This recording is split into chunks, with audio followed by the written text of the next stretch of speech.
Hello everyone, welcome again. In this software testing tutorial, we are going to learn what is end-to-end testing.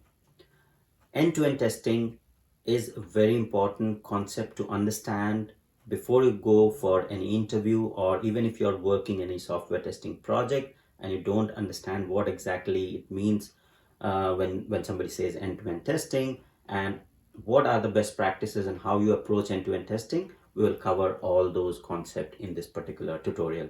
So if you haven't watched the previous tutorial, please watch all the previous tutorials in this series. If you're trying to build your capability or understanding around the software testing, because I have explained all the software testing concepts with the practical example, which will help you to understand each of these concepts very easily with the examples, and it will be very easy for you to basically explain those in the interview. All right. So now if we talk about end-to-end testing, end-to-end testing, as the name suggests, end-to-end, right? So what you do in end-to-end testing is basically you test the system or the software from start to finish. So based on the business process that has been implemented into the software or the application, you test it from end to end in terms of end user perspective, right? So any software or application that is being built, there is an end user or the person who will be using that particular software, right? So you wouldn't be developing anything if nobody is going to use it. So there is always an end user that will be using it. So if there is a customer that has provided you the requirement, and if a customer is a company, so maybe within the company there will be internal people that will be using that particular software.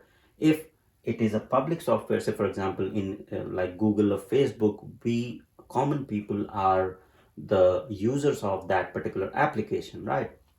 So when we say end user, it is the people who will be using that particular software. And end-to-end testing is basically verifying the end-to-end functionality of the application in the same way as the end user or the customer will be approaching or doing the operations on that particular software or the application, right? So this is a brief about end-to-end testing.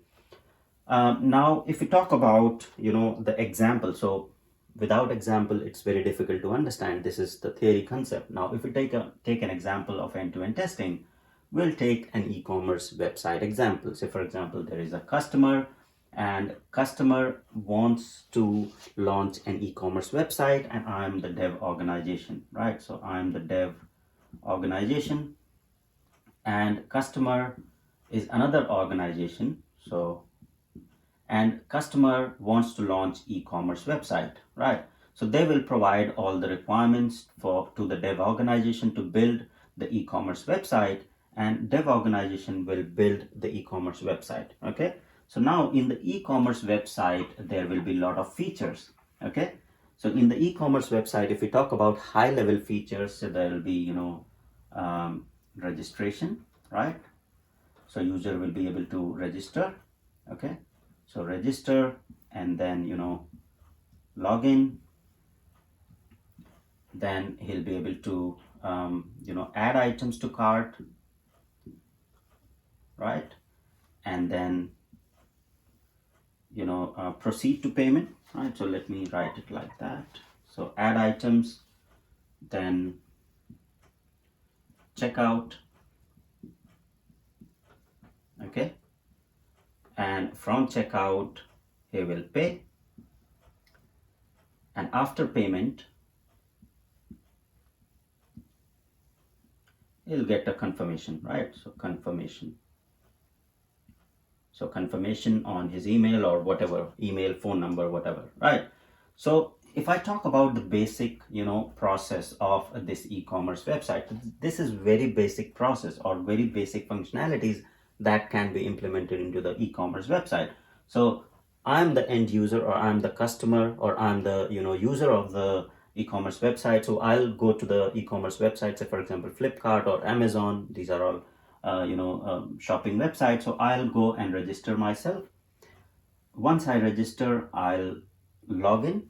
Okay, so once I'm logged in, I'll purchase the item. So I'll add items, whatever items I need. I'll add the items into my cart. I'll go to the checkout and I'll make the payment. So there will be, different payment options available.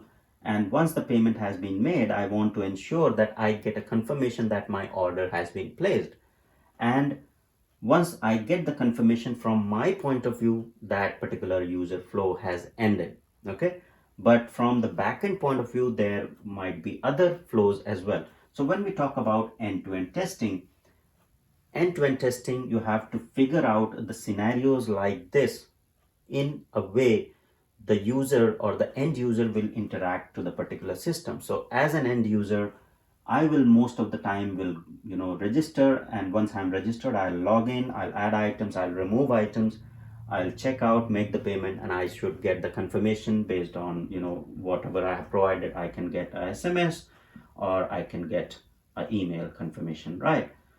So now in terms of end-to-end testing, this is sort of one scenario. The other scenario that could be tested is I log in, then I add item, then I remove items, right? So as an end user, I can do anything. I can add item and then I can change or update the cart.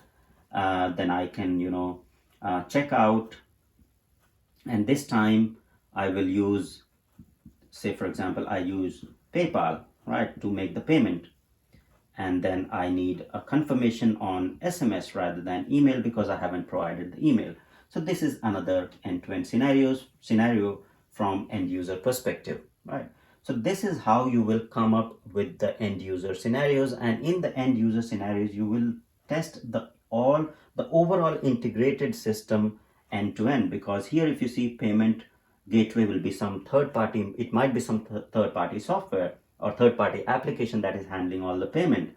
Confirmation could be another third party application that is handling all the confirmation or SMS sending or email. So once your e-commerce website is built and integrated with other third party applications that are required, and after that you create the user scenarios based on the requirement or the end user needs or the requirement, then those scenarios are known as end-to-end testing, right? So you can come up with similar scenarios and similar different scenarios, end-to-end scenarios, and verify that the system is working end-to-end.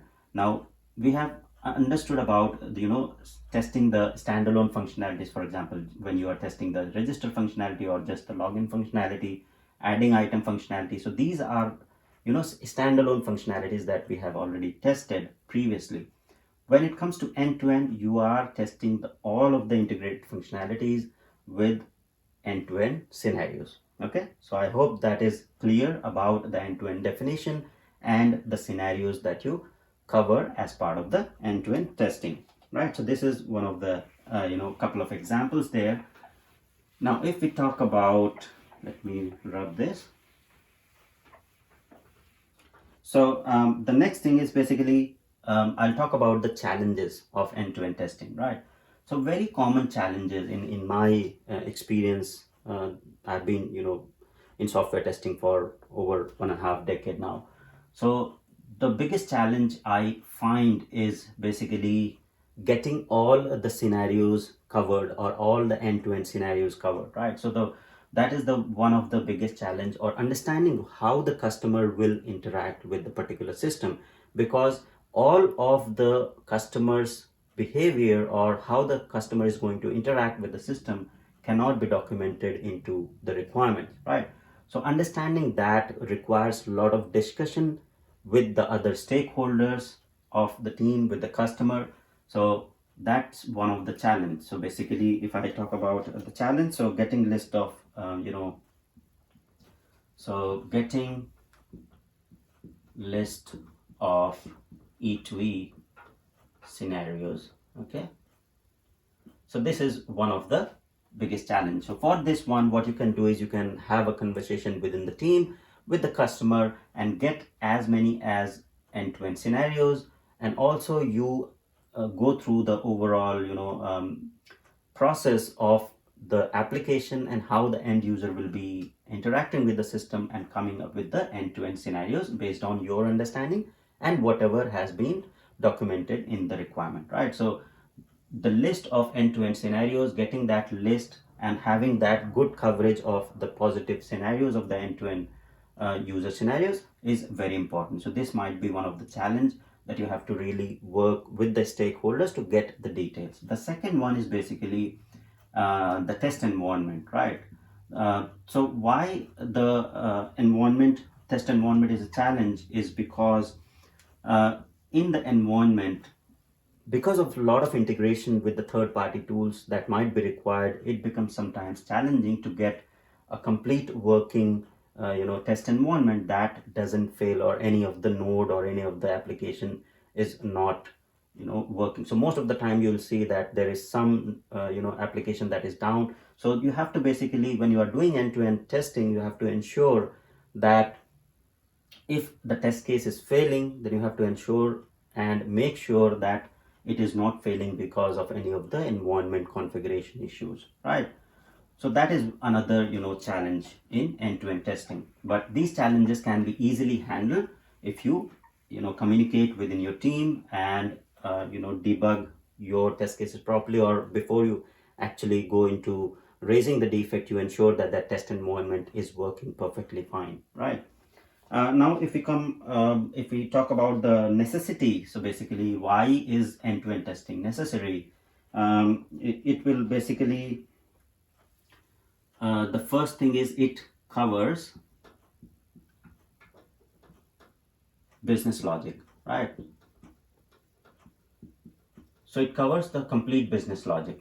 Okay, so this is necessary because in all other type of testing, you won't be covering the end-to-end or the complete business logic, right? So from end user perspective, I'll cover how the end user will behave with the customer, right? Then from once the order has been placed in the e-commerce website, so order will be available to the internal employee to basically process that order, right? So in the internal portal, that is another end user or end-to-end scenario to that. So basically, once the order is placed by the external customer, then the internal employee needs to process that order, right? So that is also a part of end-to-end testing. So once that order has been placed, internal employee, you need to log in as an internal employee and process that order, then post the order and ensure after posting there is a tracking number available. Okay, so tracking happens. After tracking, once the order has been dispatched, posting has happened. So after tracking, once the order has been delivered, right?